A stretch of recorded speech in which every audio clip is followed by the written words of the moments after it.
আজকে একটা নতুন ধরনের ডিমের কারি চলো তোমাদের সাথে শেয়ার করি, যেটা পুদিনা পাতা ধনে পাতা দিয়ে হয়েছিল। তো প্রথমে ডিমগুলোকে সেদ্ধ করে নেওয়া হয়েছিল, তারপর একটা বাটির মধ্যে কর্নফ্লাওয়ারের জল গুলে নিয়েছিল। তারপর এদিকে ধনে পাতা, গোটা জিরে, গোটা ধনে, পুদিনা পাতা, আদা, রসুন, কাজু বাদাম আর একটা শুকনো লঙ্কা, কাঁচা লঙ্কা, সব কিছুকে মিক্সিরের মধ্যে দিয়ে ভালো করে মামুনি পেস্ট করে নিয়েছিল। তারপর এক কড়ার মধ্যে তেল দিয়ে তেলটা একটু গরম হলে ডিমগুলোকে কর্নফ্লাওয়ারের জলের মধ্যে একটা কোট করে ভালো করে লাল লাল করে ভেজে নিয়েছিল।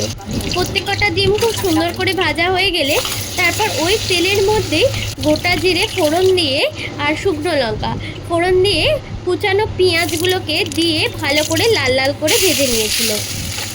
কালারগুলো একটু ফেড হয়ে এলে চার ফালি করে রাখা টমেটোটাকে ওর মধ্যে দিয়ে একটুখানি নেড়ে চাপা দিয়ে রেখে দিয়েছিল টমেটোটা একটুখানি সেদ্ধ হওয়ার জন্য। তো টমেটোটা একটুখানি সেদ্ধ হয়ে এলে মিক্সিতে পেস্ট করাটা এর মধ্যে দিয়ে একটুখানি নেড়ে চেড়ে নিয়ে তার মধ্যে এবার মশলাগুলো অ্যাড করে নিয়েছিল মামুনি। কী কী মশলা অ্যাড করেছিল?